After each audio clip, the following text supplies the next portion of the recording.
जर आपण धाडस करून जर समोर नाही आलो तर आपण जीवनामध्ये काहीच करू नाही शकणार. आणि हे बघा, जर आपलं स्वप्न वेगळं असतं, आपण वेगळं करतो. नमस्कार, माझं नाव विनय शाक्य. माझ्यासोबत आहे वैष्णवी जी नांदेडवरून आली. परभणी. सॉरी, परभणीवरून लेट्स ॲक्टमध्ये आलेली आहे ॲक्टिंग कोर्स जॉईन करण्यासाठी. सो 1 तारखेपासून तुमची बॅच सुरू होणार आहे. हो. लवकर आलीस. हो. सगळ्यात पहिला मुद्दा हा आहे की ज्या मराठी मुली आहेत किंवा महाराष्ट्रीयन जे पण आहेत ज्यांना ॲक्टर बनायचं आहे, तिथे एक अशी मानसिकता आहे की ॲक्टिंग फील्डमध्ये म्हणजे काही होणार नाही वगैरे वगैरे. बरेचसे आहे ना मिसअंडरस्टँडिंग, काही अशा गोष्टी आहेत की ज्या पकडून ठेवलेल्या आहेत आणि ज्यामुळे मुलींना त्या फील्डमध्ये येऊ देत नाही. आणि पण तुला तुझ्या आईवडिलांनी सपोर्ट केला. सो तुला ॲक्टिंगमध्ये करिअर करावं, ॲक्टिंग फील्डमध्ये यावं असं का वाटलं?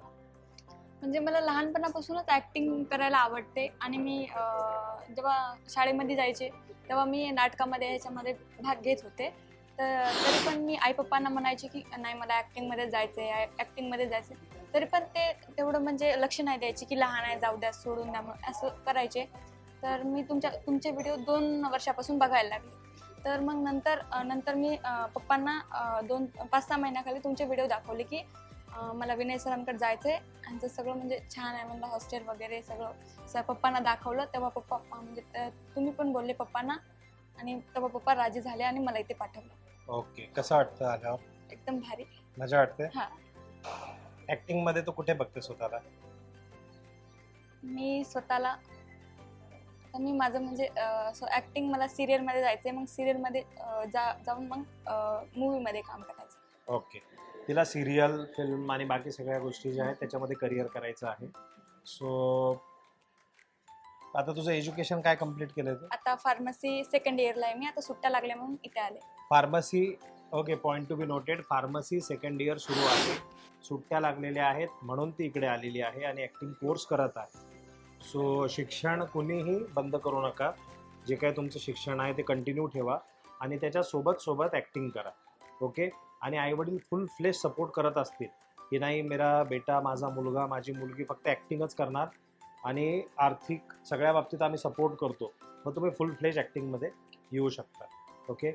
सो तुला असं नाही वाटलं का की लेट्स ॲक्टचे जे पण व्हिडिओज आहेत, आपले 2000 व्हिडिओज आहेत लेट्स ॲक्टवर, हिंदीमध्ये आहेत आणि ज्याच्यामध्ये आम्ही ॲक्टिंगशी संबंधित लाईव्ह क्लास दाखवलेला आहे. बऱ्याचशा गोष्टी फ्री ऑफ कॉस्ट आम्ही शिकवलेल्या आहेत. आमचे जे कोच आहेत त्यांनी पण शिकवलेले आहेत.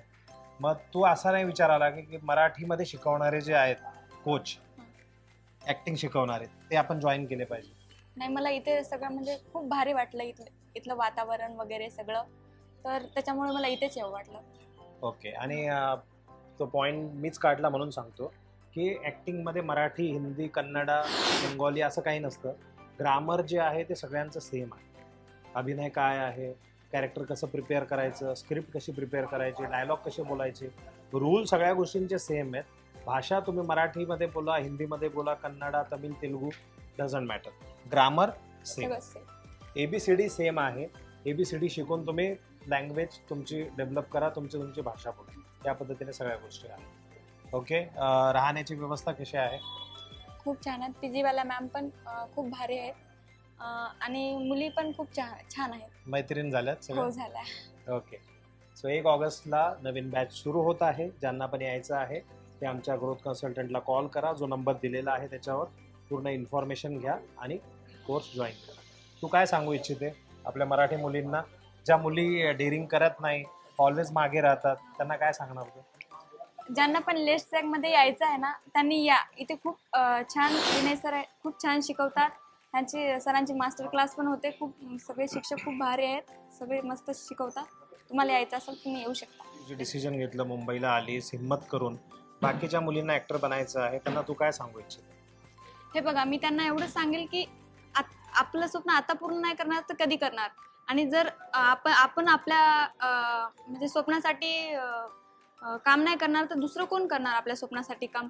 आणि हे बघा, लोक काहीही म्हणतात, त्यांचा विचार नाही करायचा. मलाही लोक खूप काही बोलले होते, त्यांचाही मी विचार नाही केला. आणि लोकांचं काय, लोक बोलतील आणि नंतर विसरून जातील. जर आपण खूप मोठ्या स्टेजवर पोहोचलो तर लोक तारीफ करायला पण येतील. पण असं नाही ना की लोक काय बोलतील काय नाही. गावातल्या मुली कसं असतं की लोकांचं ते काय बोलतील ना त्यांचा विचार करून नाही कडे, लोक काय म्हणतील काय नाही त्याचा विचार करून ना त्या घरीच बसतात. तर मी त्यांना एवढं सांगते की ज्यांना खरंच जर आपल्या लाईफमध्ये काहीतरी बनायचंय ना, तर त्यांनी ना या, समोर या. जर आपण धाडस करून जर समोर नाही आलो तर आपण जीवनामध्ये काहीच करू नाही शकणार. आणि हे बघा, जर आपलं स्वप्न वेगळं असतं, आपण वेगळं करतो, तर असं नाही ना की नाही आपल्याला करायचं एक असतं आणि करतो एकच. म्हणजे त्याच्यामध्ये कसं आपलं मनही लागत नाही आणि काहीच नाही. त्याच्यामुळे मी मुलींना एवढंच सांगते की ऍक्टिंग ज्यांना जसं खरंच ऍक्टर बनण्याचं स्वप्न आहे आणि जे खरंच काहीतरी करू शकतं ना, तर त्यांनी या, सुरुवात करा. बरोबर आहे. सुरुवात करा. एक खूप acting ची. इम्पॉर्टंट पॉईंट तिने सांगितला की मुलींचं आयुष्यच कसं असतं बघा, शिक्षण, त्यानंतर मग लग्न, मग मुलं, मग त्या मुलांचं करिअर आणि लाईफ सगळं सॅक्रिफाईसमध्ये जातं.